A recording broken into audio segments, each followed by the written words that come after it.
এখানে আমিরে জামাতের ঘোষণা বাংলাদেশে কেউ আজও দিতে পারেনি যে এই দল থেকে কেউ এমপি মন্ত্রী হলে তার 5 বছরে একটা টাকা বাড়বে না, আরো যা আছে কমে যাবে। আপনি অন্য কোন দলের লোককে ঘোষণা দিতে বলেন তো, ওরা বলবে যে আমি এমপি দাঁড়াবো। ওকে বেশি বলছি? এটাই বাস্তব।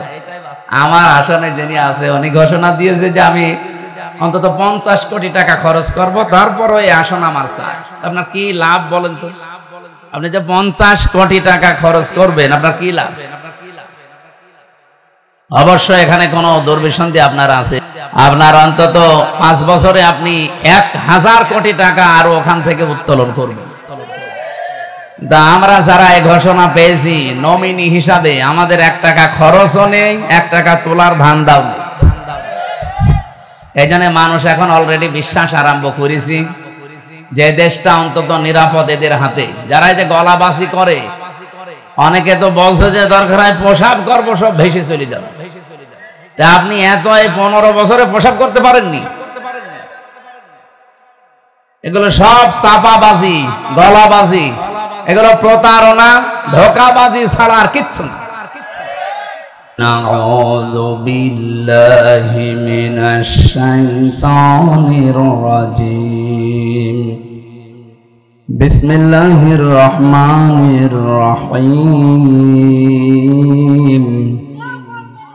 ইয়া আইয়ুহাল্লাযীনা আমানু মান ইয়ারতাদ্দা মিনকুম আন দীনিহি ফাসাউফা ইয়াতিল্লাহু বিকওমিন ইউহিব্বুহুম ওয়া ইউহিব্বুনাহু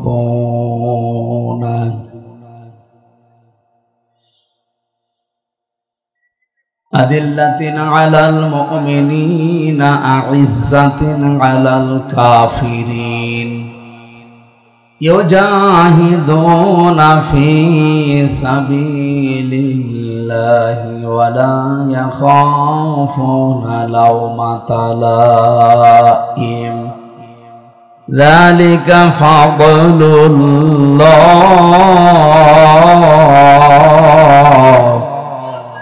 যালিকা ফাদলুল্লাহি ইউতিহি মান ইয়াশা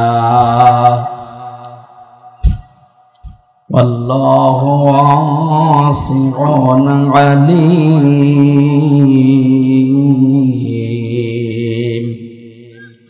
সাদাকতা ইয়া রাব্বানা। সিরাত মাহফিল নাম দিয়েছেন আমরা তিলাওয়াতকৃত আয়াতকে এর আলোকে সাজিয়ে কথা বলবো ইনশাআল্লাহ। আজকের আলোচনার বিষয় হচ্ছে আল্লাহর দলের লোক কারা। এদেশে বহু মানুষ ভণ্ডামি করছে এই শব্দটা নিয়ে, আমরা আজকে নিরসন করব কোরআন এবং হাদিস দিয়ে ইনশাআল্লাহ। কি বললাম বিষয়? আল্লাহর দলের লোক কারা। আল্লাহ যেন আমাদেরকে বিষয়টা সহজে বোঝার তৌফিক দান করেন। আমরা একটা ক্লাস করব, সর্বোচ্চ 1 ঘন্টা একটা ক্লাস করে আমরা এখান থেকে বিদায় নেব। যেন অন্তত 2 ঘন্টা আলোচনা করলে যা হয় আল্লাহ যেন আমাদেরকে এর ভেতর দিয়ে তাই দিয়ে দেন। বাংলাদেশের ঐতিহ্যবাহী জেলা পাবনা সদর থানার অন্তর্গত দাপনিয়া মাদপুর যুব সমাজের উদ্যোগে তাফসীরাত মাহফিলের সম্মানিত সভাপতি জনাব মোল্লা ফারুক, ব্যবস্থাপক দৈনিক জীবন কথা পাবনা। এতক্ষণ যারা আলোচনা রাখলেন, বিশেষ করে মাওলানা রবিউল ইসলাম, প্রধান অতিথি বাংলাদেশ জামাত ইসলামী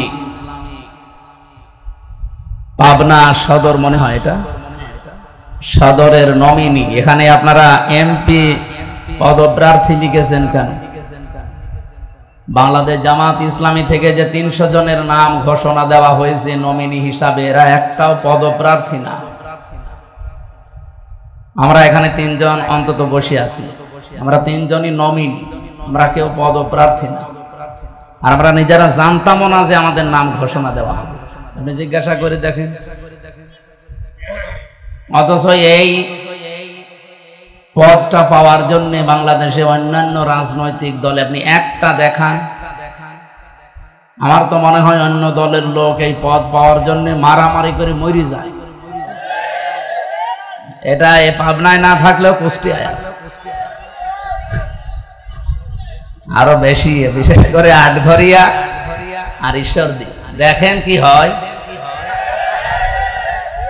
এই জন্যে আমরা এমপি পদপ্রার্থী না।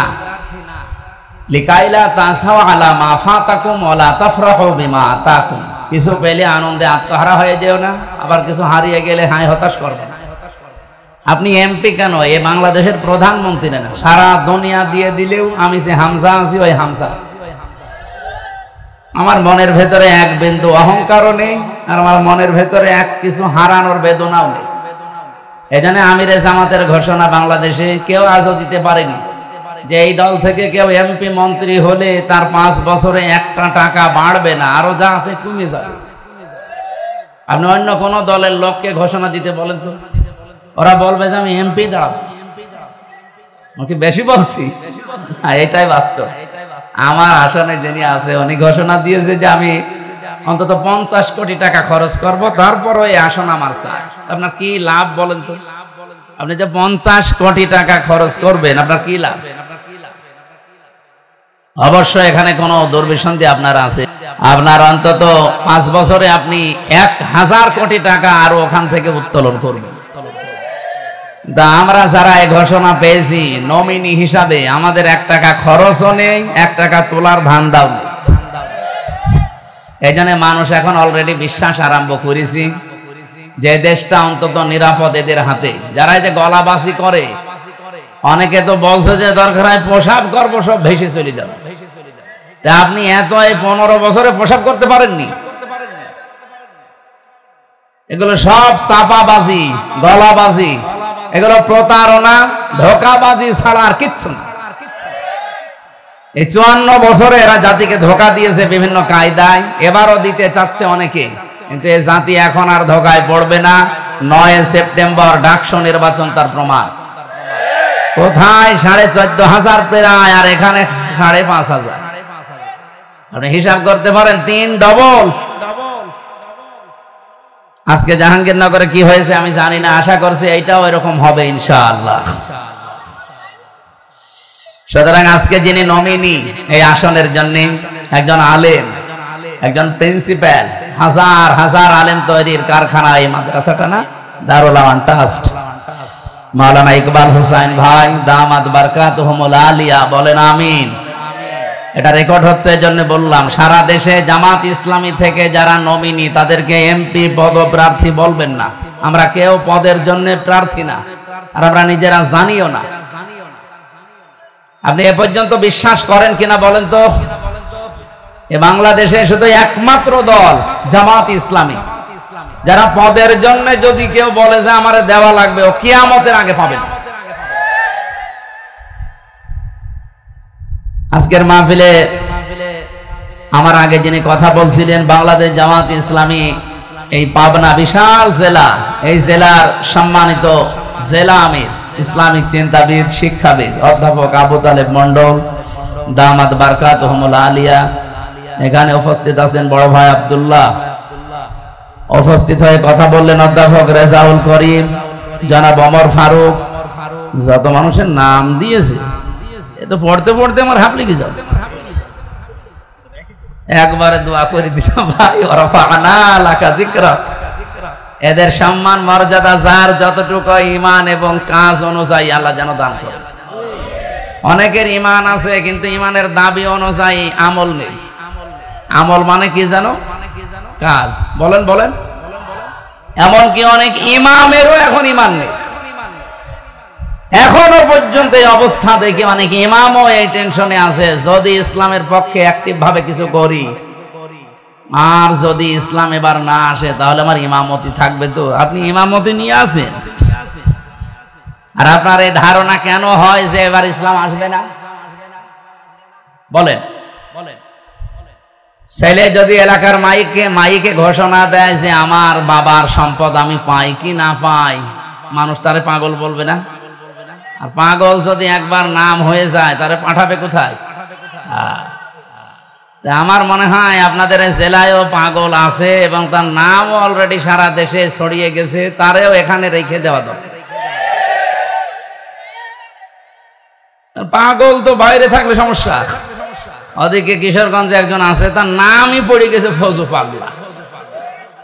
অনেক সেদিন দেখলাম লাইভ করে বলছে আমার এই নামটা দিয়েছে মুফতি আমির হামজা কুষ্টিয়া, আমি নাকি ওনার নাম দিয়েছি।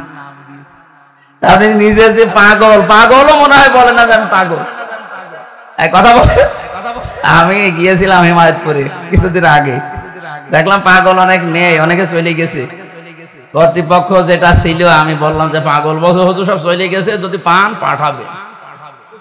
আমার মনে হয় এই যে নতুন নতুন যেগুলো তৈরি হচ্ছে এগুলো পাঠানো দরকার। এই জন্য ইমাম যারা আছেন, আলেম যারা আছেন, তাদের তো অন্তত এই যে ঝড় উঠেছে এই ঝড়ের দিকে তাকিয়ে অ্যাক্টিভ হওয়া দরকার আরো বেশি। আমরা যদি সত্যিই যেতে পারি ইসলাম নিয়ে, এবার সবচাইতে বেশি অধিকারের কথা বলবো আলেমদের। এই কথা বলেন না কেন? এরপরে যারা দায়িত্বে আছে জনগণের, প্রশাসনের একটা বিরাট বৈষম্য চলছে প্রশাসনে। এই 54 বছরেও তারা অনেকে এ কাজ করেনি। আমরা আগামী থেকে ইসলাম যদি নিতে পারি, ইনশাল্লাহ কথা দিতে পারি এগুলো করব। ভারতের মতো জায়গায়, বিশেষ করে পশ্চিমবঙ্গে, মমতা ব্যানার্জি একজন মহিলা হিন্দু, সে তার খতিবদের, ইমামদের, মুয়াজ্জিনদের, খাদেমদের 4 রকম জায়গায় সে বেতন দেয় রাষ্ট্রের পক্ষ থেকে। আর আমাদের 92% মুসলমান, আমরা এখনো এই 54 বছরে ইমামদের, খতিবদের, আলেমদের এই ব্যবস্থা করতে পারি না। এমনকি একটা দুঃখজনক সংবাদ, যিনি দায়িত্বে আছেন উনি 2 নবীর নাম নিয়ে বসে আছেন। ডক্টর মোহাম্মদ ইউনুস, কয় নবীর নাম? মোহাম্মদ একটা, ইউনুস একটা। অথচ গানের মাস্টার নিয়োগ দেওয়া হয়েছে এই দেশে 1 থেকে 5 পর্যন্ত। একটা আলেম নিয়োগ দেওয়া হয়নি ধর্মীয় শিক্ষক হিসাবে। কথা বলে না কেন? এ দাবি আমরা জানাই। যিনি আছেন উনি তো ঘোষণা দিয়েছে যে ফেব্রুয়ারির 12 তারিখে উনি নির্বাচন দিয়ে বিদায় নিয়ে চলে যাবেন। যান, কিন্তু এমন একটা কিছু করে যান আপনি যেন অমর হয়ে থাকতে পারেন। 92% মুসলমানের এই দেশে আমাদের সবার দাবি এইটা, আপনি অন্তত যাওয়ার আগে 1 থেকে 5 পর্যন্ত ধর্মীয় একজন শিক্ষক, মাওলানা নিয়োগ দিয়ে যান। এ দাবি করেন না আপনারা? কারা কারা করেন দেখি? লিল্লাহে তাকবীর। দেখেন তো হাত তোলেনি কে? দেখেন, আলহামদুলিল্লাহ। এটা ওনার কান পর্যন্ত যদি নাও যায়, আরো সে চলে গেছে। ইব্রাহিম আলাইহিস সালামের পক্ষে একটা ব্যাং থাকার কারণে তার প্রসাব পাক হয়ে গেছে। আমরা কোরআনের পক্ষে আছি আজকে, যে হাত তুললাম কিয়ামতের দিন এটা যেন নাজাতের কারণ হয়। সম্মানিত উপস্থিতি, ওনাকে আহ্বান জানাচ্ছি। দ্বিতীয় নম্বরে যেটা আমরা করতে চাই, আমাদের অন্তত মনে আছে আমরা 58 জন আলেম এই বাংলাদেশে জামাত ইসলামী থেকে নমিনেশন পেয়েছি। নমিনি 58 জন, বাকি অন্যান্য সাইটের আছে। তার ভেতরে আমরা এখানে 2 জন আছি। ওনারা আছে অধ্যাপক হিসাবে যে কয়েকজন, তাদের ভেতরে আপনি বলেন এই 58 জন আলেম অন্তত যদি এবার কোরআন বুকে নিয়ে যেতে পারে, প্রশাসনে যারা আছেন তাদেরকে অভয় বাণী দিতে পারি যে বৈষম্যের শিকার আপনারা। আপনারা যে বাম হাতের ইনকাম করেন এটা শুধু আপনাদের দোষ না। আপনি যে বেতন পান আপনার উপরে ডিপেন্ডেন্ট হয়ে আছে আপনার মা বাবা, আপনার স্ত্রী, সন্তান, আরো অনেক আত্মীয় স্বজন। অনেকেই মনে করে যে প্রশাসনে যারা আছে এদের তো উল্টাপাল্টা ইনকাম আছে, সুতরাং বিভিন্ন চাহিদা তাদের উপরে থাকে। তাদের বেতনে যখন আর কোলায় না তখন তারা এদিক ওদিক টান দেয়। আমি কি বেশি বললাম? এইটা বন্ধ হওয়া সম্ভব। আমি মালয়েশিয়া ছিলাম, আমি দেখেছি সেখানকার প্রশাসনের সাথে মিশে। এদিকে তাকান, ওনাদের যে 8 ঘন্টা ডিউটি, এরপরে সেই কয় ঘন্টা ওনারা ডিউটি করবে ওভার টাইম হিসাবে মাসের পর হিসাব করে বেতন দেওয়া লাগবে। এটা যদি করে 2 নাম্বার, ওনারা যে ডিউটি পালন করার জন্য সে পাবনা সদর থেকে এই জায়গা প্রায় 12-13 কিলো, এখান থেকে এসেছে আবার যাবে। এটা কিন্তু রাষ্ট্রের কোনো টাকা দিয়ে তারা আসে না, ওদের নিজেদের পকেটের টাকা খরচ করে। এখানে যদি 5-6 ঘন্টা সময় দেয়, খাওয়া দাওয়া করবে নিজের টাকায়, যাওয়া আসা তেল পড়বে নিজের টাকায়, এ টাকাটা পাবে কোথায়? ওই বেতন থেকে তখন তারা খরচ করা লাগে। এটা একটা জুলুম এবং একটা বৈষম্য। পৃথিবীতে 8 ঘন্টার উপরে ডিউটি করলে আপনাকে অবশ্যই ওভার টাইম হিসাবে টাকা দেওয়াই লাগবে, তাহলে সে বাম হাতের ইনকাম করবে না। প্রশাসনে যারা আছেন আগামীতে তারা এটা পাবেন যদি ইসলাম আসে। আর ইসলাম বাদ দিয়ে যদি অন্য কিছু আসে, যা আছেন হ্যাঁ আসবে আপনার হয়তো 2 টাকার জায়গায় 4 টাকা, কিন্তু সব হবে অবৈধ। এই কথা বলছেন? অবৈধ যারা ইনকাম করে তাদের কি হয়? আপনি নেপালের দিকে তাকান, ন্যাংটা করে পিটাচ্ছে।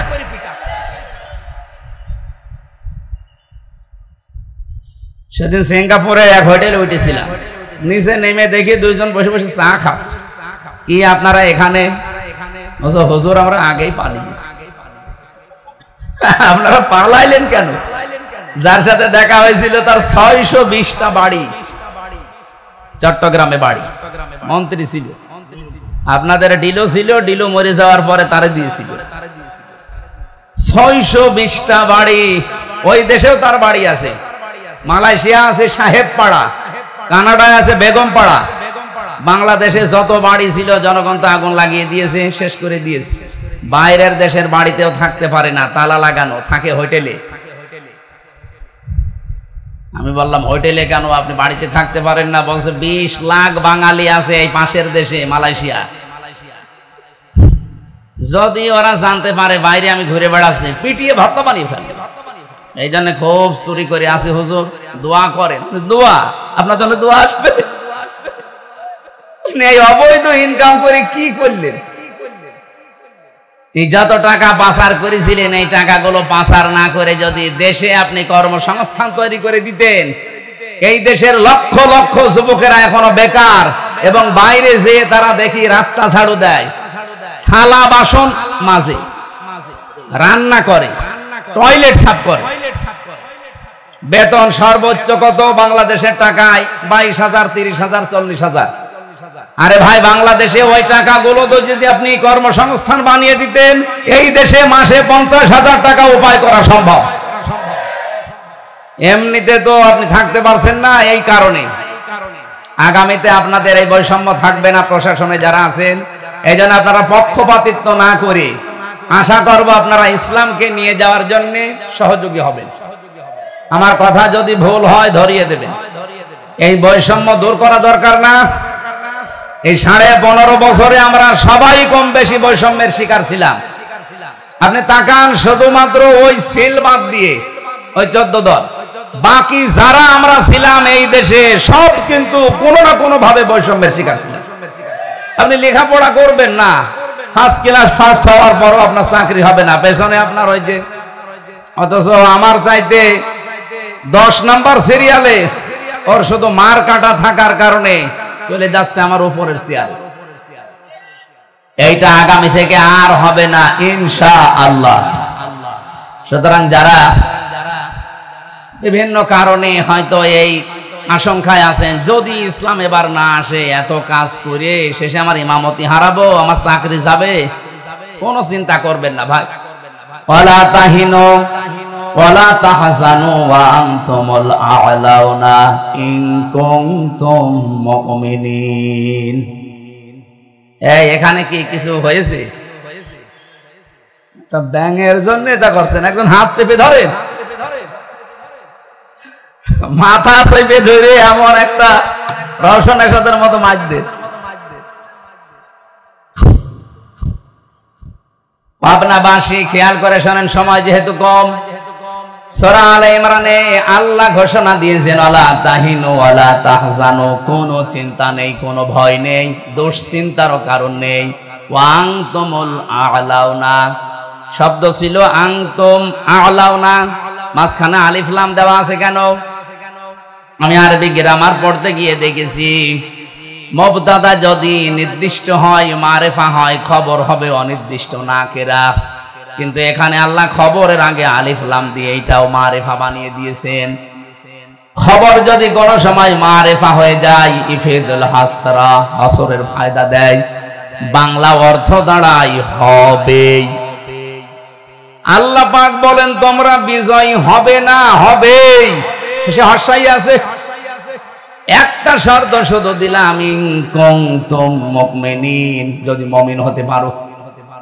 সুতরাং এবার আমরা এই দেশে দেখতে পাচ্ছি মুমিন যেভাবে তাদের ঈমানকে সংরক্ষণ করার জন্য তাদের ওয়াদাকে ঠিক মতো জায়গায় দেওয়া আরম্ভ করেছে, এভাবে যদি অব্যাহত থাকে এই দেশে ইসলাম ছাড়া কেউ সংসদে যাবে না। আমাদের উচিত শুধু ঈমানদার হওয়া। বলেন তো বিজয় দেওয়ার মালিককে? আরো জোরে বলেন। ঈমানদার হওয়ার মালিককে? বলছে আল্লাহ। আল্লাহ ঈমানদার হবে? আল্লাহ তো ঈমানদার আছে, আল্লাহর নামে মুমিন।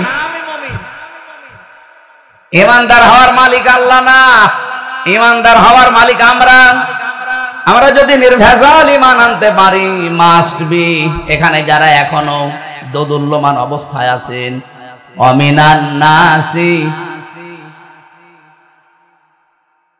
অমাই ইয়াকফুর বিল ঈমানি ফাকাদ ইসতামসাকা বিল উরওয়াতিল ওয়াসকা লা ইনফিসামা লাহা ওয়াল্লাহু সামিউন আলীম।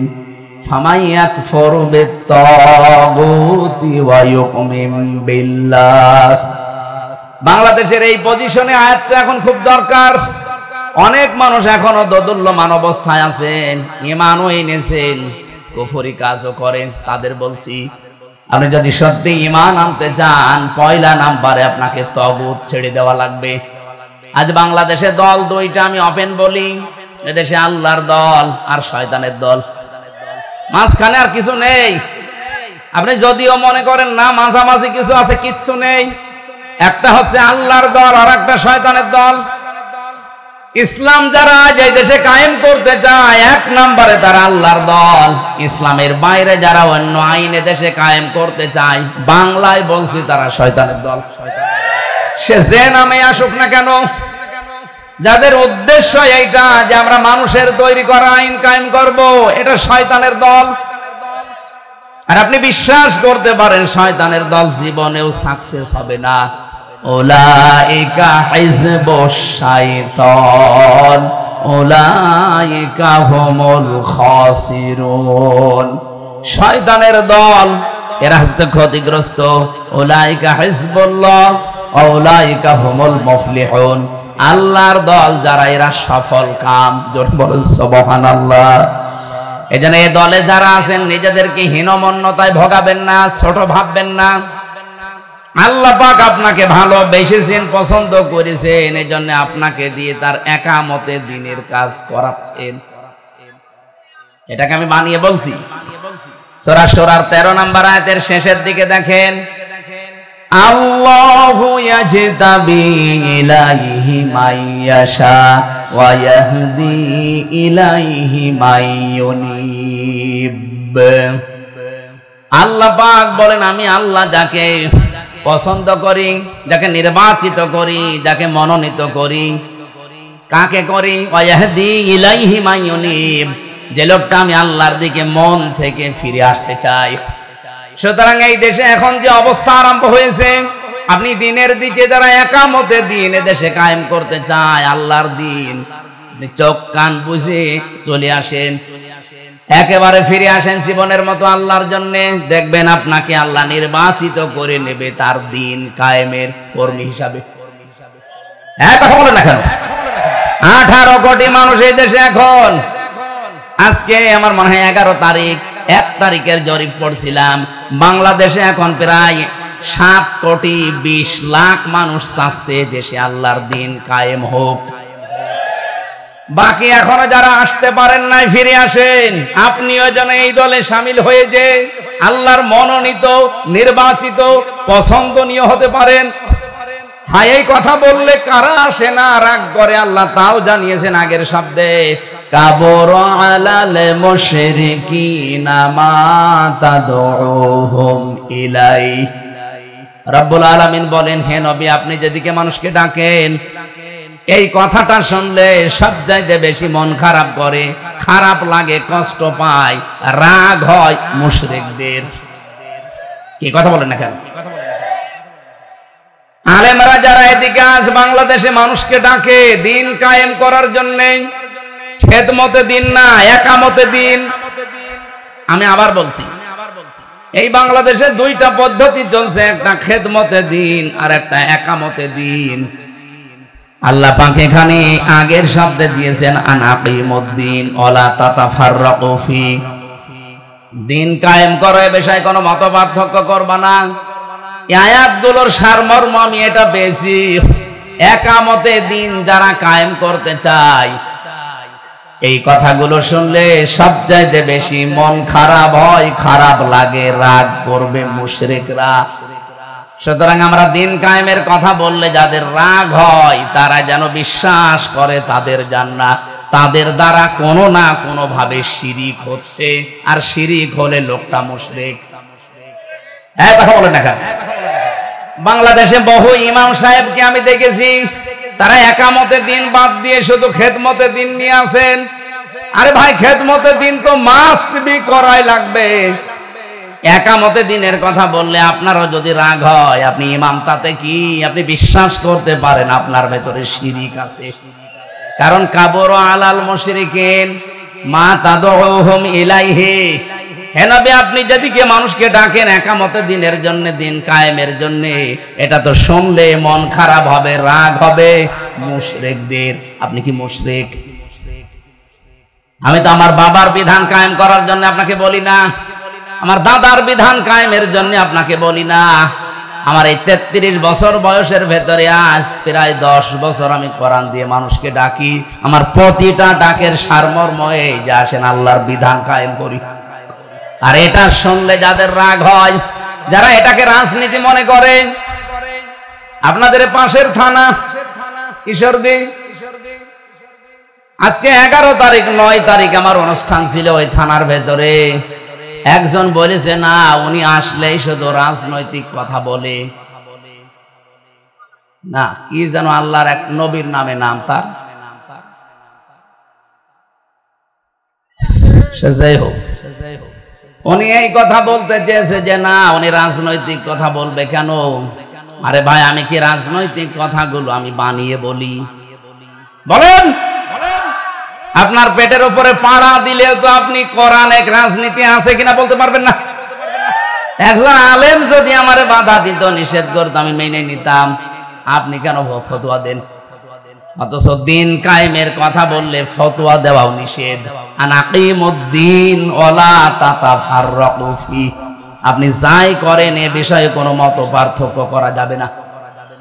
সুতরাং বাংলাদেশে যারা পীর সাহেব আছেন, আপনি চালান আপনার কাজ, কিন্তু আপনার টার্গেট যেন থাকে জমিনে দিন কায়েম করা লাগবে।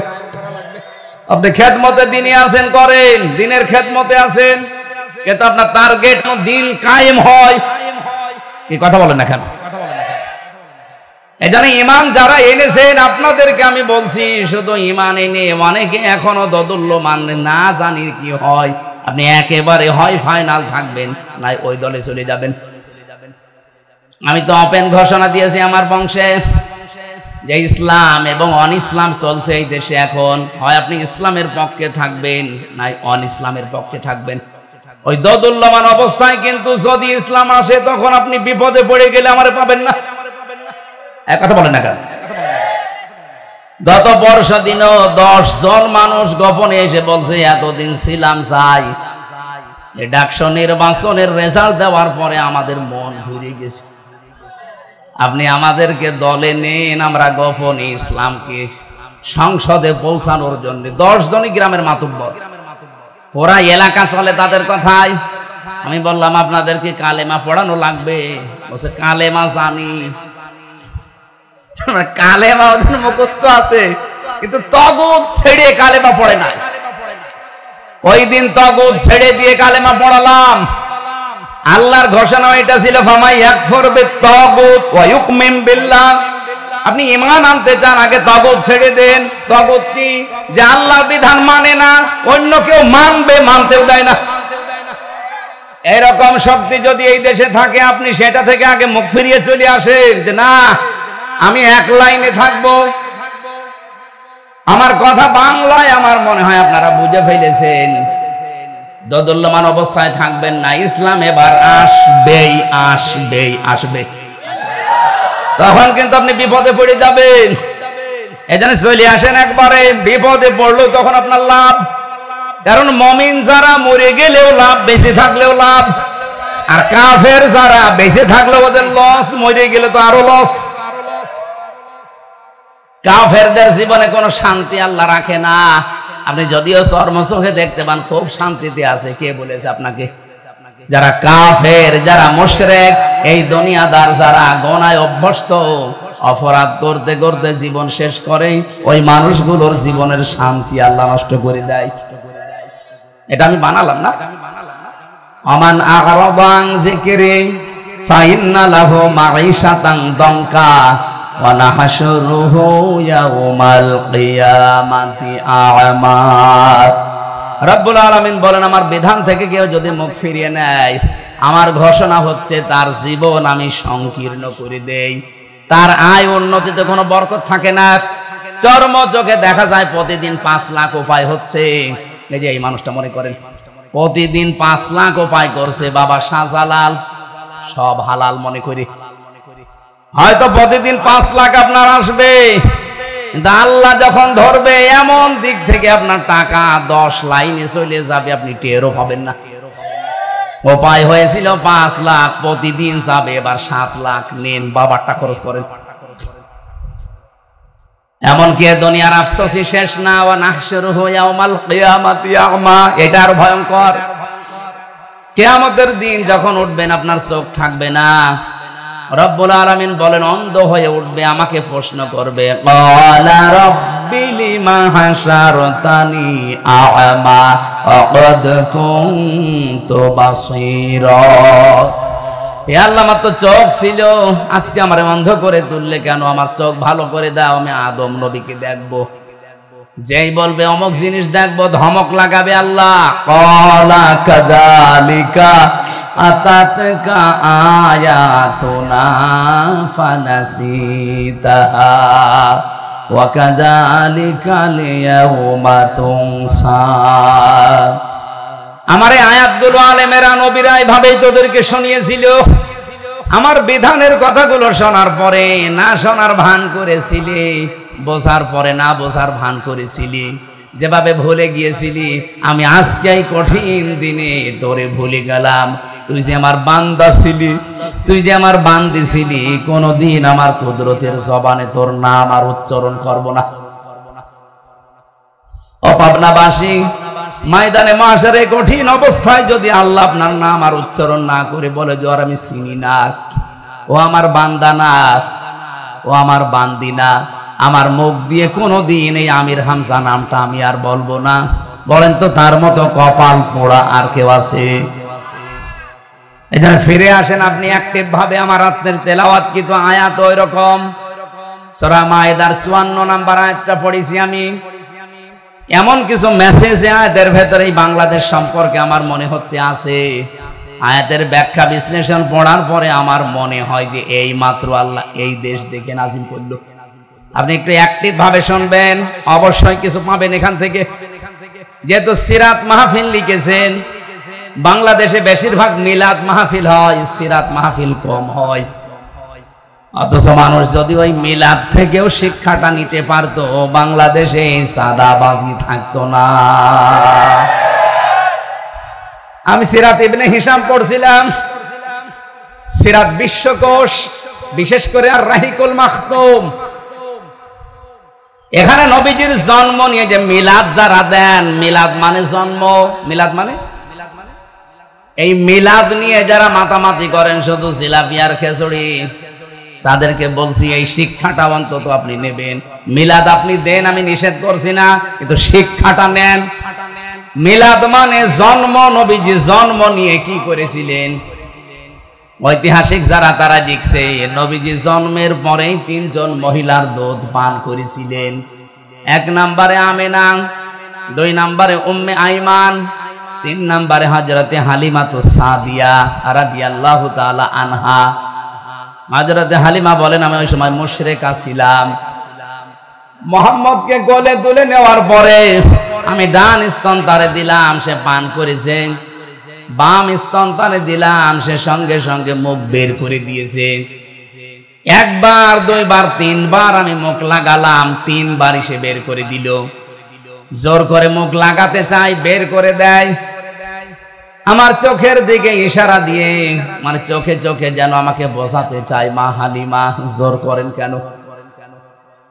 আমার ডান স্তন অধিকার ছিল, হক ছিল, আমি পান করেছি। বাম স্তন এটা আমার অধিকার না, আমার হক না। আমি জানি আপনার সন্তান আছে, দুধ ভাই আমার, সেটা আব্দুল্লাহ। আমি দুনিয়ায় ভাইয়ের হক নষ্ট করার জন্য আসি নাই, এসেছি ভাইয়ের হক ফিরিয়ে দেওয়ার জন্য।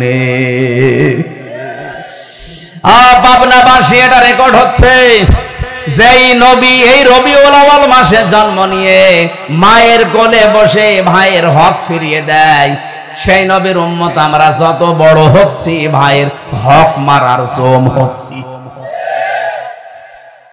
এখানে নবীজি শুধু দুধ ভাই আর আপন ভাই না, আল মুসলিম আখুল মুসলিম, মুসলমান মুসলমানের ভাই।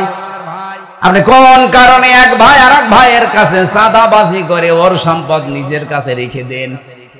আপনি কি জানেন আপনি কি হয়ে গেছেন অলরেডি? এটা আবি যাররিন রাদিয়াল্লাহু তাআলা আনহু قال قال النبي صلى الله عليه وسلم من ادعى ما ليس له فليس منا ওয়ালিয়াতাবাওয়া মাকআদাহু মিনান নার। মুসলিম শরীফের হাদিস। আমি কি বানালাম? বিশ্বনবী বলেন, যেই জিনিস তোর না, ওই জিনিস যদি কারো কাছ থেকে জোর করে জবরদস্তি করে যেভাবেই হোক নিজের দখলে কেউ রেখে দেয়, দুইটা শাস্তি তার শুরু হবে। এক নম্বরে ফালাইসা মিন্না, ওই দিন থেকে সে আর নবীর উম্মত নেই। দুই নম্বরে ওয়ালিয়াতাবাওয়া মাকআদাহু মিনান নার, সে যেন জাহান্নামে নিজের একটা স্থান বরাদ্দ করে নিল। আমার তো মনে হচ্ছে 1 বছর 1 মাসের ভেতরে বহু মানুষ চাঁদাবাজি করে নবীর উম্মত থেকে বের হয়ে গেছে। আপনি যার সম্পদ নিলেন চাঁদাবাজি করে, ওটার মালিক কে আপনি বলেন? হ্যাঁ, এখানে ব্যাখ্যায় একটা কথা পেয়েছি, জিনিসটা যদি আপনারই হয় আর আপনি যদি ওটা ফেরত পান, তাহলে এই হাদিসের যে শাস্তি তার আওতা মুক্ত থাকবেন। বোঝেননি? বুঝেছেন? কি বললাম বলেন?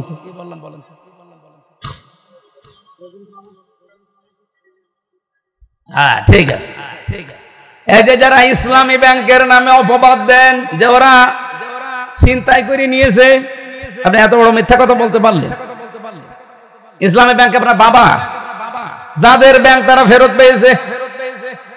কথা বলছেন এখানে, যারা মাথার ঘাম পায়ে ফেলে ব্যাংকটা বানিয়েছে তারা আজকে ফেরত পেয়েছে, হাত ছাড়া হয়ে গিয়েছিল।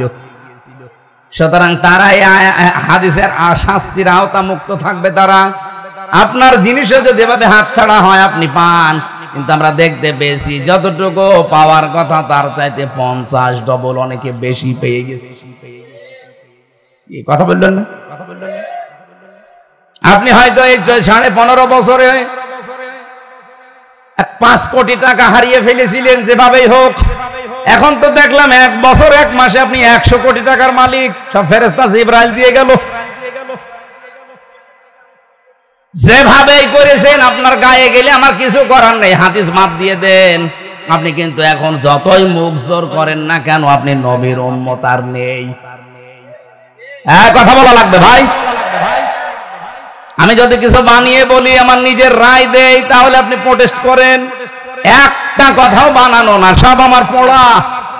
2 নম্বরে এটা আরো কঠিন, ওয়ালিয়াতাবাওয়া মাকআদাহু মিনান নার, সে যেন অলরেডি জাহান্নামে নিজের একটা স্থান বরাদ্দ করে রেখে দিয়েছে। আমার তো হাদিস পড়ার পরে মনে হয় বাংলাদেশে বহু মানুষ অলরেডি জাহান্নামে যাবে বলে লিখিত দিয়ে দিয়েছে। আমরা যেন না যাই, আল্লাহ আমাদেরকে তুমি বাঁচাও। দুনিয়াতে দরকার আমরা কারাগারের মতো থাকবো, এর পরেও যেন আমরা জাহান্নামে স্থান বরাদ্দ না করি। সকলে বলেন আমিন। তাহলে নবীজির এই মিলাদের শিক্ষাটা আজ পর্যন্ত আমরা নিতে পারিনি। যদি নিতে পারতাম, বাংলাদেশে চাঁদাবাজি নামক এই অভিশাপ বন্ধ হয়ে যেত। আপনার অবস্থা আমি জানি না। আমার কুষ্টিয়ায় গণসংযোগ করাকালীন আমি যে কোনো মার্কেটে ঢুকলেই হাউমাউ করে জড়িয়ে কাঁদে, হুজুর আর পারছি না, আগে তো দিতাম 20 টাকা, এখন দেওয়া লাগছে 50 টাকা। এই একটা কথা হইল? আপনি একজন মাজলুম মানুষ, এই কাজ করতে পারেন? আপনি নিজেরটা দেখলেন না যে মানুষের সম্পদ কেড়ে নিলে কেমন লাগে? সেই কাজ যদি আপনি আবার আরম্ভ করেন, আমার তো মনে হচ্ছে শুধু ডাকশো না, শুধু জাকশো না, রাখশো মাকশো সবই হারাবেন। কথা বলেন। এই জন্য যারা আছেন তারা যেন থামেন, আরো যা অবৈধ করেছেন ওগুলো ফেরত দিয়ে দেন, নয়তো আপনি নবীর উম্মত থেকে খারিজ হয়ে গেছেন, আর জাহান্নামে আপনি যাবেন। এই জন্য বরাদ্দ হয়ে গেছে আপনার নাম। মিলাদের শিক্ষাও নিতে পারে না, আর মিলাদ দিচ্ছে। আরে ভাই, আমারে ডাক দিয়ে মিলাদ দেয়, জিলাপি কিনেছে, খিচুড়ি রান্না করেছে, বিরিয়ানি, টাকা পেলেন কোথায়? 7-8 টাকা। আমি কি বেশি বললাম? আপনি চলেন আমার কুষ্টিয়ায় কবুরাটে খাজানগরে মিলাদ দিচ্ছে, বিশাল মিলাদ, 5000 মানুষকে খাওয়াবে। আবার টাকা পেলেন কোথায় আপনি? আপনার নিজেরই তো চলতো না। হুজুর দোয়া করেন। কি দোয়া করবো? 7-8 টাকা। পাবনায় তো এরকম প্রতিষ্ঠান নেই, আমাদের কুষ্টিয়ার মতো চাউলের আড়ত নেই, এই জন্য আপনাদের সাদাবাজি নেই। আর সিরাত, কি সিরাত শোনাবেন আপনাদেরকে? আমি আজকের তেলাওয়াত কিন্তু আয়াত যেটা সূরা মায়েদা, তাফসীর যদি কেউ করতে চায় কোন আয়াত থেকে, উসুলে তাফসীরের নিয়ম হচ্ছে 15টা। তার আগের আয়াত পরের আয়াতের সাথে সম্পর্ক কি আছে এটা আগে জানা লাগে। আসেন আমরা তেলাওয়াত কিন্তু আয়াত থেকে আগে আরম্ভ করি, নাকি শেষ করে দেব? ঘন্টা খানেক সময় নিয়েছিলাম না? জবান খুলে আগে কোরআনের এই সোনালী আয়াত একটু পড়েন। আউযু বিল্লাহি মিনাশ শাইতানির রাজিম। ইয়া আইয়ুহাল্লাযীনা আমানু মাইয়ারতাদ্দা মিনকুম আন দীনিহি। রব্বুল আলামিন বলেন, আগে নামকরণটা বলা দরকার। তাফসীরের যে মূল নীতির প্রথমে হচ্ছে শুদ্ধ তেলাওয়াত করে মাতৃভাষায় অর্থ করা, এরপরে নামকরণ, এরপরে ঐতিহাসিক প্রেক্ষাপট। আপনারা মনে হয় শুনছেন, আছেন? প্রথম নম্বরে নামকরণের ভেতরে পেয়েছি মায়েদা, মানে দস্তরখানা। মায়েদা মানে তামাম পৃথিবী আমাদের জন্য আল্লাহ দস্তরখানা বানিয়ে রেখেছেন। আপনি তাকান, কোন দিকে তাকাবেন সেই দিকে আল্লাহ রিজিক ছিটিয়ে রেখেছেন। যেখানেই তাকাবেন সেখানেই রিজিক। পানির ভেতরে আল্লাহ রিজিক ছড়িয়ে রেখেছেন, জমিনের উপরে আল্লাহ রিজিক ছড়িয়ে রেখেছেন, আকাশেও আল্লাহ রিজিক ছড়িয়ে রেখেছেন। এ তামাম দুনিয়াটাই আমার আল্লাহর ভাষায় মায়েদা, মানে দস্তরখানা, খাবারের প্লেট। এজন্য খাবার নিয়ে কোনো চিন্তা টেনশন আপনার দরকার নেই। যেই জিনিসের দায়িত্ব আল্লাহ নিয়েছেন ওই জিনিস নিয়ে টেনশনে ভুগি আমরা, আর যেটার দায়িত্ব আল্লাহ নেয়নি ওইটার দায়িত্ব আমরা পালনই করি না। আল্লাহ রাব্বুল আলামিন কিন্তু রিজকের দায়িত্ব নিয়েছেন, এজন্য ওনার নাম রাজ্জাক। নাম কি? ইন্নাল্লাহা হুয়ার রাজ্জাকু যুল কুওয়াতিল মাতিন। জোরে বলেন আল্লাহু আকবার। ওমা মিন দাব্বাতিন ফিল আরদি ইল্লা আলাল্লাহি রিজকুহা। জমিনে এমন কোন বিচরণশীল জীব নেই যার রিজকের দায়িত্ব আমি আল্লাহ নেইনি। তার মানে রিজিক নিয়ে আপনার টেনশনের কোনো কারণ নেই, আপনি না খেয়ে মরবেন না। কিন্তু যেটা আল্লাহ দায়িত্ব নেয়নি সেটা নেক আমল। আপনার ঈমান আমল যদি ঠিক না হয়, কিয়ামতের দিন কিন্তু আপনি আল্লাহর পাকড়াও থেকে পার পাবেন না, ধরা খেয়ে যাবেন। এজন্য ওইটা আগে ঠিক করেন, কোন দিকে দৌড়াচ্ছেন আপনি। আল্লাহ এখানে যদিও ঈমানদারকে ডাক দিয়ে জানিয়েছেন, যারা ঈমানের দাবি করো তারা শোনো, মাইয়ারতাদ্দা মিনকুম আন দীনিহি। তোমাদের ভেতরে যে ব্যক্তি আল্লাহর দিন থেকে তার বিধান থেকে মুখ ফিরিয়ে চলে যাবে, এখানে ইরতিদাদ বা ইফতিআল থেকে এসেছে। এর বাংলা অর্থ হচ্ছে কেউ যদি সত্য থেকে মুখ ফিরিয়ে জানা শোনার পরে মিথ্যার দিকে এগিয়ে যায়। এদেশে পাগল কেউ যদি জিজ্ঞাসা করেন যে আপনি যে ফিরে যাচ্ছেন বিভিন্ন দোহাই দিয়ে, কোন দিকে যান? আপনি আল্লাহর তৈরি করা আইন যারা কায়েম করতে চান তাদের নামে কত রকমের ট্যাগ লাগিয়ে যাদের দিকে যাচ্ছেন, তাদের কি কোনো আদর্শ আছে, চরিত্র আছে? এদের নাম আপনি ট্যাগ দিয়েছেন রাজাকার, আলবদর, বিভিন্ন নাম দিয়ে তাদেরকে জাতির সামনে কালার করে আপনি যাচ্ছেন কোন দিকে? এদের চাইতে যদি ভালো জায়গায় যেতেন আমি বুঝতাম যে হ্যাঁ ঠিক পথে আছেন, কিন্তু এদেরকে ছেড়ে আপনি যেখানে যাচ্ছেন তারা তো আল্লাহর তৈরি করা আইনই বিশ্বাস করে না। হ্যাঁ কথা বলেন, তারা তো বলেছে শরিয়া আইনে আমরা বিশ্বাস করি না। আপনি যাচ্ছেন কোন দিকে? আপনি যদি এর চাইতে আরো ভালো জায়গায় যেতেন, অথচ 1 বছর 1 মাসে এই দেশের মানুষ প্রমাণ পেয়েছে যে আল্লাহর তৈরি আইন যারা এই জমিনে কায়েম করতে চায় তারা মদ খায় না, তারা জেনা করে না, তারা জুয়া খেলে না, এমনকি তারা বিড়িও খায় না। কিন্তু এর বাইরে যারা আছে তাদের চরিত্র বলতে কি আছে আপনি একটু দেখান তো। আজকে জাহাঙ্গীরনগর বিশ্ববিদ্যালয় যেটা জাকসু নির্বাচনে একজনের প্রার্থিতা বাতিল হয়ে গেছে শুধু ড্রপ টেস্ট করার কারণে। আমার মনে হয় আগামীতেও যত নির্বাচন বাংলাদেশে হবে, এদেশের জনপ্রতিনিধি যারা হবে তাদেরকে এই পরীক্ষাটা দিয়ে ময়দানে নামা লাগবে। ও রক্ত নিয়ে আগে পরীক্ষা করা হবে ও কোনো কিছু খায় কিনা। আমার তো মনে হচ্ছে ইসলামপন্থীরা বাদ দিয়ে দেশে অনেকেই ছিটকে পড়ে যাবে, কারণ অধিকাংশ নেতারা দেখি লাল পানি ছাড়া চলতে পারে না। কথা বলে না কেন? লাল পানি যদি নাও খায় লাঠি তো খায়। কি নাম জানো? আকিস বিড়ি, আর তার একটু দামি তা খায়।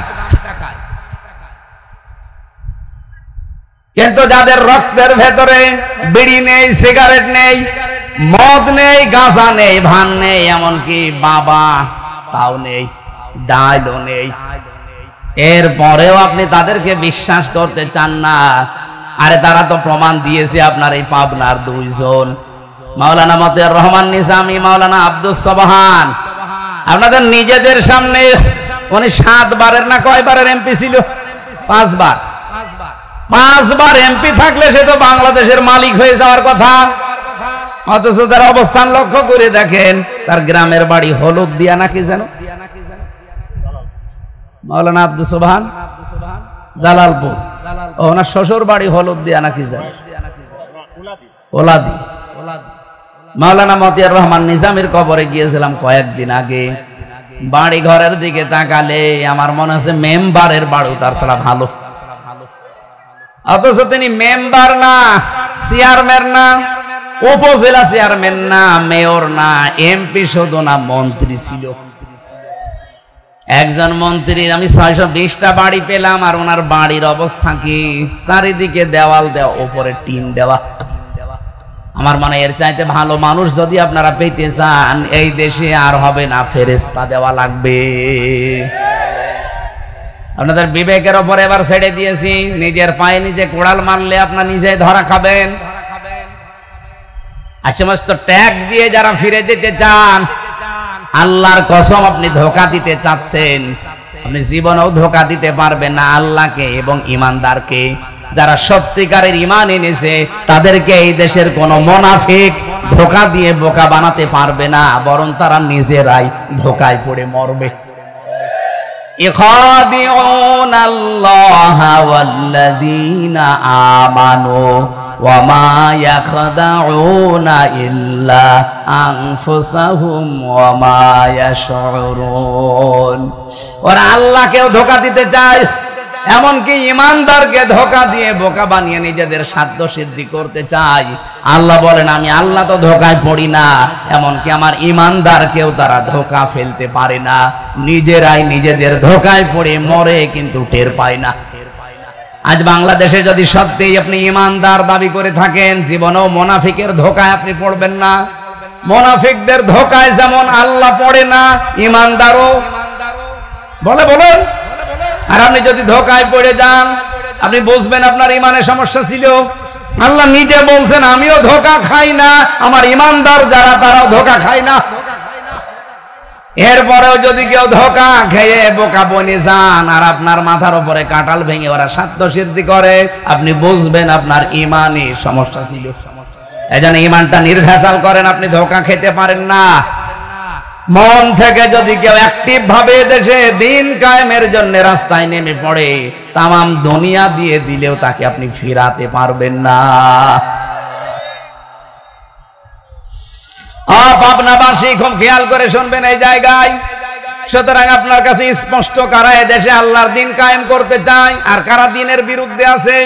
সুতরাং এই কথা জানার পরেও যদি কেউ আল্লাহর দিন থেকে বিভিন্ন ট্যাগ দিয়ে ফেরত যান, কি হবে জানেন আপনি? এদিকে তাকান।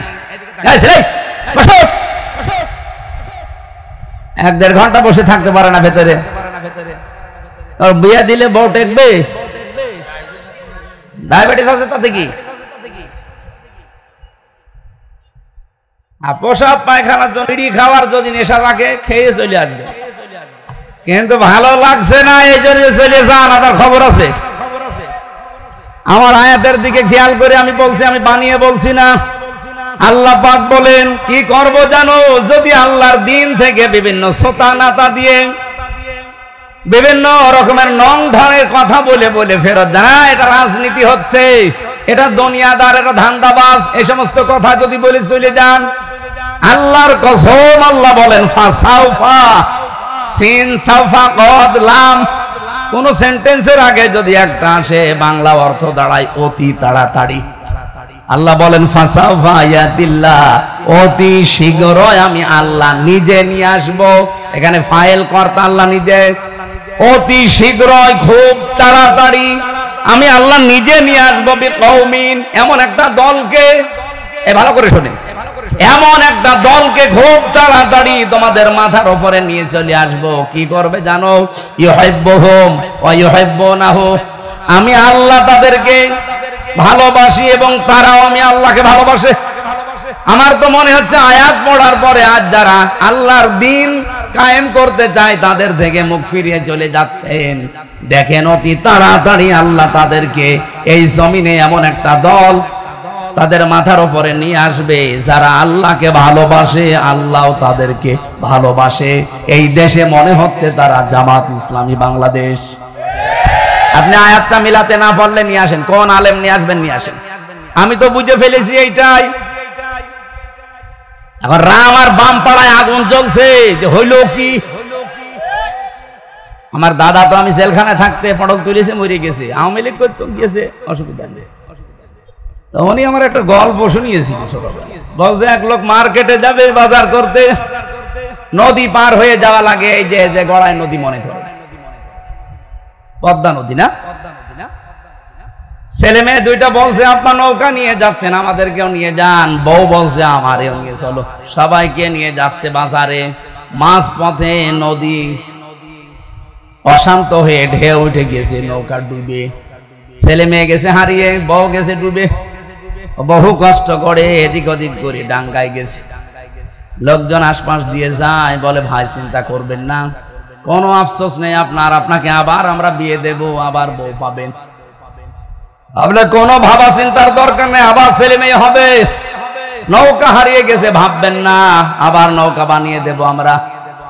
লোকটা এবার মুখ তুলে বলছে ভাই বউ মরে গেছে ভাবতেছি না, ছেলে মেয়ে মরে গেছে ভাবতেছি না, নৌকা হারিয়ে গেছে তাও ভাবতেছি না, ভাবতেছি আমার হইল কি, আমার কি হইল। আমার মনে আছে ডাকসু নির্বাচনের পরে রাম আর বাম যারা, আমি তো লাইভ গুলো দেখছি, তারা এখন মাথার চুল ছিঁড়িয়ে খাচ্ছে যে হইল কি। বিশেষ করে হার্পিক মজুমদার, নামটা আমি জানি না, কি জানো না? নিজাম মজুমদার। এরা নিজাম মজুমদার বলার দরকার নেই, ওরে হার্পিক মজুমদার বলবেন। ওর পোড়া শরীর হার্পিক দিয়ে পরিষ্কার করা দরকার। আমার তো মনে হয় মাথা থেকে পা পর্যন্ত পুরাটাই বেঈমান, খালি নামটা মুসলমানের নিয়েছে। এই শয়তানের কথাবার্তারা এখন এই জন্য আরো মানুষের মন মেজাজ গেছে খারাপ হয়ে, যে শয়তান পালিয়ে বলছে কি দাঁড়া করে দেখাচ্ছে। সারা রাম আর বাম পাড়া যারা বিশেষ করে আধিপত্যবাদ যারা কায়েম করতে চায়, তারা এখন অলরেডি হাফ পাগল হয়ে গেছে। আমার মনে হয় পাবনা জেলা আমার সামনে আরো বড় করা লাগবে। পাগলা কারাত লাগলে জেলা বড় না করলে পাগলা কারাত দেবেন কোথায়? সেদিন কিছু গালাগালি দেখে বলেছিলাম ওদের উপর রাগ করে না। আগস্টের 5 তারিখের পর থেকে যেভাবে গালাগালি শুরু হয়েছে শুধু গোপালগঞ্জ নিয়ে, ম্যাডাম জিয়া তো বলেছিল যে এই জেলাই পাল্টিয়ে দেব, তাই বলেছিল না? আর আমি একটু শখ করে বলেছিলাম যে এত গালাগালি ওরা খায়, ওদের মানচিত্রে রাখার দরকার নেই। ওদিকে নড়াইল, এদিকে ফরিদপুর আর এদিকে মাদারীপুর, যেহেতু 3টা আসন আছে 3 জেলায় ভাগ করে দেন, ওদের জেলা গায়েব হয়ে যাবে। কথা কি খারাপ? তাহলে আপনি আর গাইল খাবেন না। কথা বললাম ওদের বাঁচানোর জন্য, যে গাইল কেউ যেন না দিতে পারে, কারণ 3 আসন 3 জেলায় ভাগ হয়ে গেলে গোপালগঞ্জ বলে কোনো জেলা পৃথিবীতে নেই, সুতরাং কেউ গাইলও দেবে না। আর ওরা রেগে গেল, আরে আমার উপর রাখলে হবে? ম্যাডাম জিয়ারে তো কিছু বলতে পারেন না, ও তো পুরো নামই পাল্টিয়ে দিতে চেয়েছিল। কথা বলেন না কেন?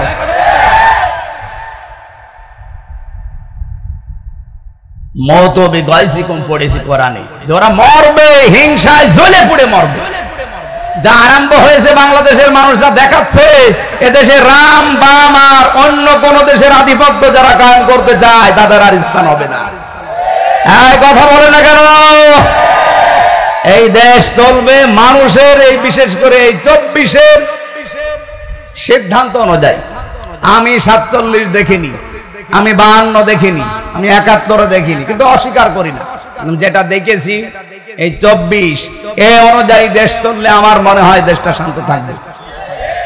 এতদিন ওই সমস্ত দেখেছি দেশ চালিয়ে ওগুলোর চেতনা কাজে লাগিয়ে দেশটা বিক্রি করার পায়তারা ছিল।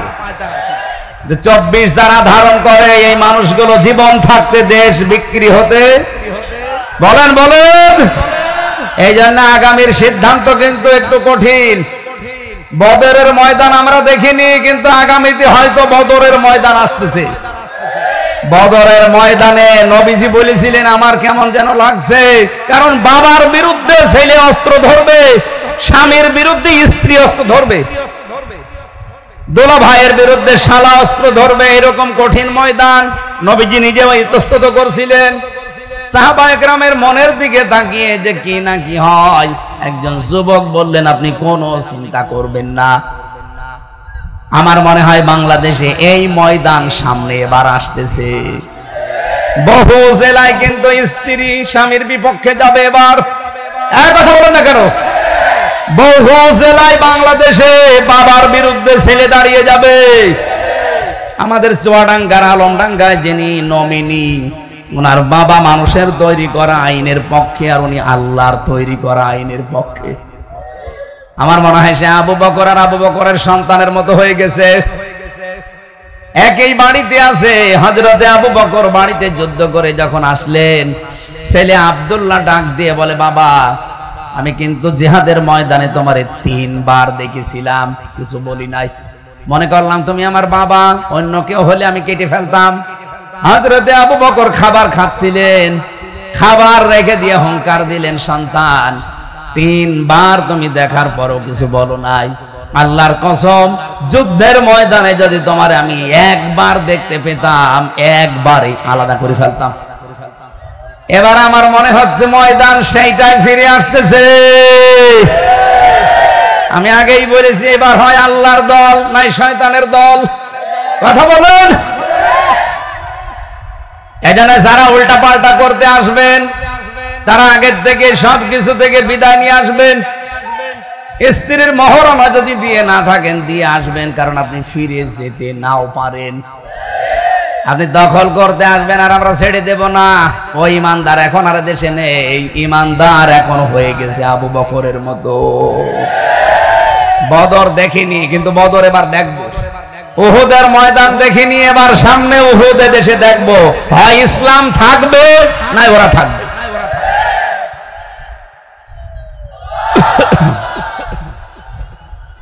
ভাই আমাকে শেষ করতে দেন।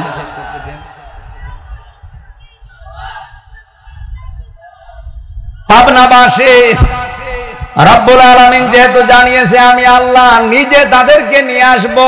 হ্যাঁ, কি করবে তারা আপনি এবার মিলান। বাংলাদেশে ৭৩টা দল, কোরআনের আয়াতের সাথে কাদের জীবন চরিত্র কর্মপদ্ধতি মেলে আপনি দেখেন তো। আদিল্লাতিন আলাল মুমিনিনা আইজ্জাতিন আলাল কাফিরিন।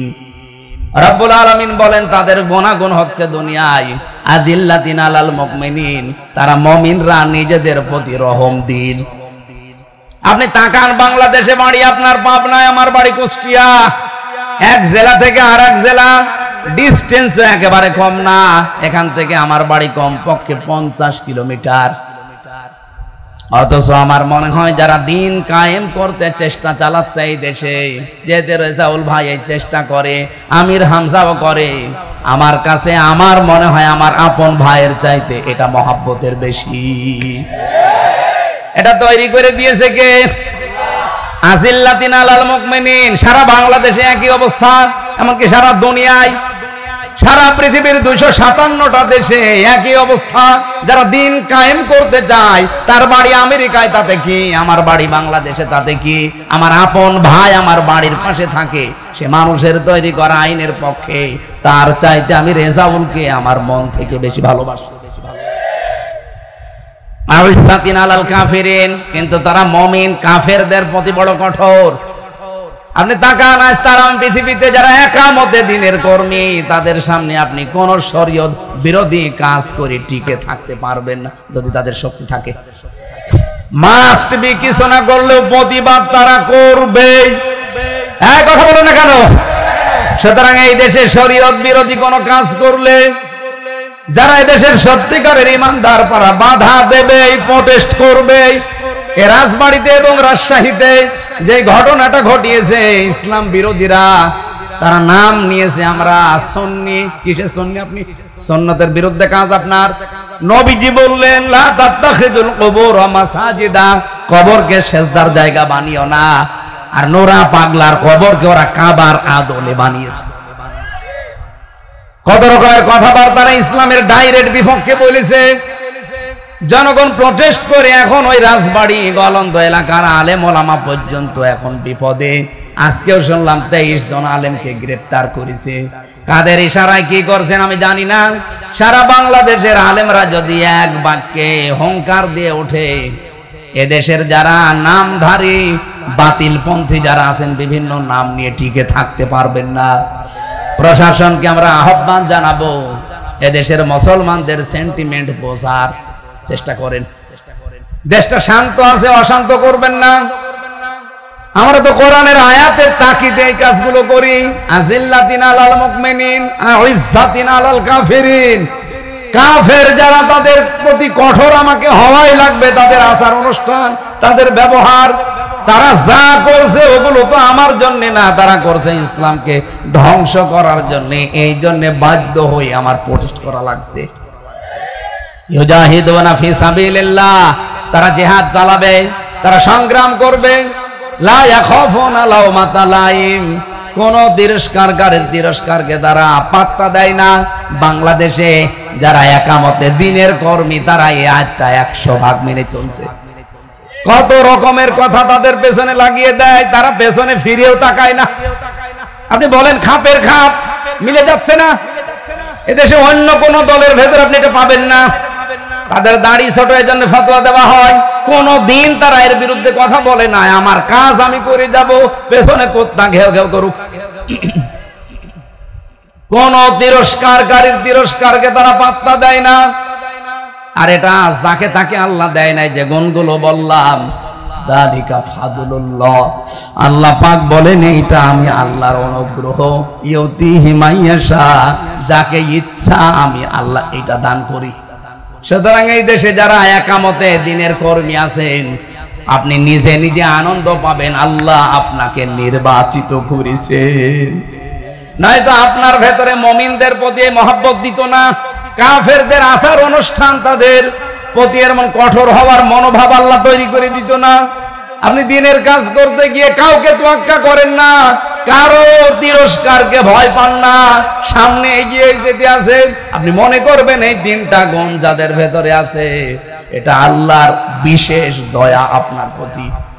আল্লাহ সবাইকে দয়া বাংলাদেশে দেয়নি, যাদের দিয়েছে তারা যেন শুকরিয়া আদায় করে। আল্লাহু ওয়াসিউন আলিম। রব্বুল আলামিন বলেন আমি কিন্তু বিশাল এবং প্রশস্ত। জোরে বলেন সুবহানাল্লাহ। মেয়েরা যারা এসেছেন তাদের জন্য আমার একটাই ওয়াজ, সামনে আপনাদের বিশাল বিশাল দায়িত্ব আসতেছে, বিশেষ করে আমানতের দায়িত্ব। নবীজি জানিয়েছেন আল্লাহ এবং রাসূলের অবাধ্য হয়ে যায় এমন কোন কাজ স্বামী না বাবা না পৃথিবীর কারো হুকুম মানা যাবে না। সামনে যেহেতু বলেই দিয়েছি হয় আল্লাহর দল নাই শয়তানের দল, সুতরাং স্বামী হোক বাবা হোক ছেলে হোক কাউকে মানা যাবে না আল্লাহর বিপক্ষে রায় দিতে গিয়ে। এক কথা বলেন না কেন? মেয়েরা যখন সাবালিকা হয়, সে 12 বছর হোক 13 বছর হোক 14 বছর হোক, যখন তাদের শরীর খারাপ হয়, এই দিন থেকে তাদের নামাজ এবং রোজা ফরজ। এর আগে তাদের নামাজ রোজা ফরজ না। আমি বিস্তারিত সময় নেই, সকাল থেকে প্রোগ্রাম শুরু, 1 ঘন্টা পার হয়ে গেছে।